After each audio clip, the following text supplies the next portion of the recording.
What is up, everyone? It is Diecastbuffet here again. Guys, we have the 2024 Kyle Busch Atlanta Truck Race Win diecast.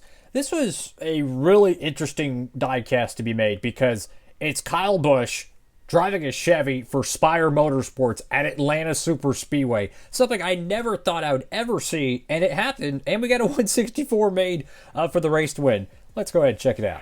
Here we go, folks, out of the good old diecast box, and welcome to today's diecast review. This is one of 3 Spire Motorsports truck race wins in 2024 that are going to get made. I don't know if there'll be any more made. Did they win another race? I know they won 3. The Texas Kyle Busch race win, obviously Rajah Caruth's race win, which I'm going to show real quick in the studio, and naturally the Atlanta Kyle Busch win. This Rajah truck is so freaking cool, guys. If you haven't gotten your copy of that diecast, what are you doing, man? Tap in. Pick it up at Circle B Diecast today. What a cool looking truck. This is another one of those really cool looking trucks. And it's a Kyle Busch race win, which is, the guy's won like 100 truck races, right? But there's only like, I don't know, 4, 5 Kyle Busch race wins made. And ironically, 3 of them are from Atlanta Super Speedway. Out of all the amazing truck wins this man has had, why is it always Atlanta? I don't know what it is. And then you think about it, Corey Heim in 2022 and then Christian Eckes in 2023, both of them got Atlanta race wins made. I mean, it's the most bonkers thing ever. But Truck Series 164s in Atlanta continue to get made year after year. So, going to the paint scheme here. This is a livery we've seen Marco Andretti run a ton in the ARCA series and in the Truck series. I think they had a multitude of different numbers, but from what I can tell, for the most part, this is a very clean paint scheme. So if you wanted to use this as a stop motion piece, a diecast series piece, you could very well do that and it would fit in very nicely. I got Craftsman right there. Very clean windshield, but you could see the middle brackets. Very nice printing. Got Group 1001 or 101. I have no idea. You could see the tape on top of the hood pins where it would be, simulating it.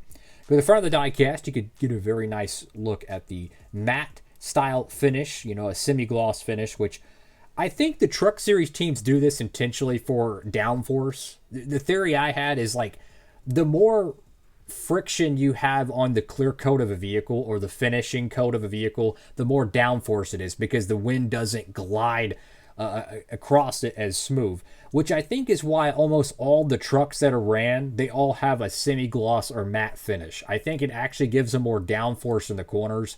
I could be mistaken on that, but that's the theory I've kind of came up with. Got the number 7 there, ARP Sudoku, Spire Motorsports, and there's a slight haze of dirt on the right front fender and maybe a little bit on the left front as well. Again, it's very minimal. If you were doing a stop motion, you probably wouldn't even be able to tell this is a race to win diecast. So this is a very cool diecast you could have in your collection, an alternate paint scheme, whatever you want for your truck series. So go to the left side of the car, or as a car, but truck. Very interesting color palette they have. It's teal, copper, and gray. Again, it's a very random color, scheme, but they ran this a lot with Marco Andretti. Part of the Andretti, Spire Motorsports, Hendrick Motorsports collaboration. I mean, I think, look, this is filmed in late 2024, but Spire Motorsports is slowly kind of becoming Hendrick Motorsports 2.0. For many years, they never had a true satellite team. They've had partnerships, but they've never had a true satellite team. I kind of wonder if Spire Motorsports in the future is going to become that. And it does make me wonder how Kyle Busch would potentially do as a full-time driver at Spire instead of RCR. Who knows? Maybe a spicy opinion that will age like milk. You have a ton, an absolute ton of contingencies, which, we hadn't seen this many contingencies on a Kyle Busch truck probably in 10 years. Go over the back end of the diecast, say truck, but just overall race car, because the Cup Series have pretty much no contingencies anymore. Group1001.com there. Got Silverado. Got your Chevy bow tie tail. What is it? What do you call it? License plate, tail light, license plate. I don't know if they call it. RST. That was 7 there. Go to the right side of the diecast. You see a little bit of decal oopsie-doo around here with the A pillar. The whole decal set looks like it's a little bit raised. And then you have naturally a little bit of some fender well damage. So It's a race to win diecast. I'm not stressing over it too much. You can see the jack post marking there, which should be on both sides. Just harder to see on this side, which is always a nice touch. The race wins.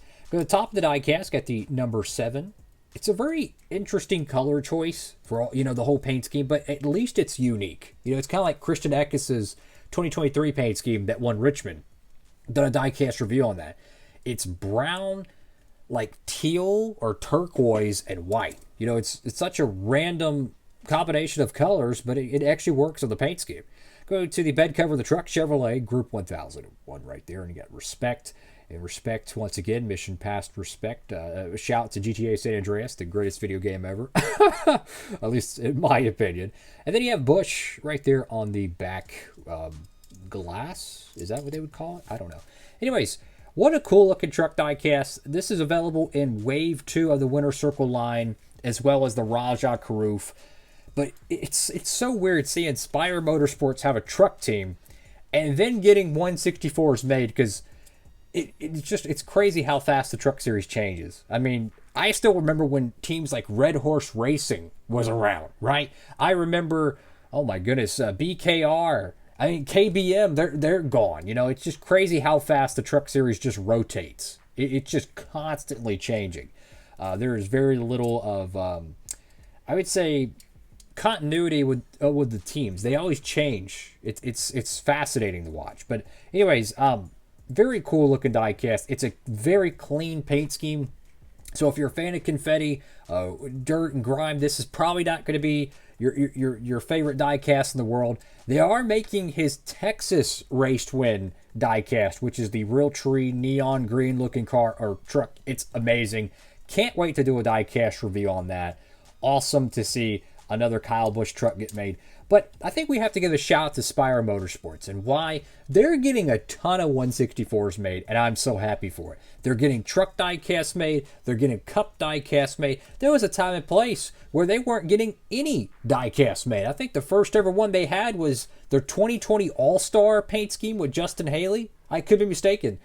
So it's really, really nice to see them actually kind of just get some 164s made. A lot of these teams, the smaller teams, they only get the 124 scales made.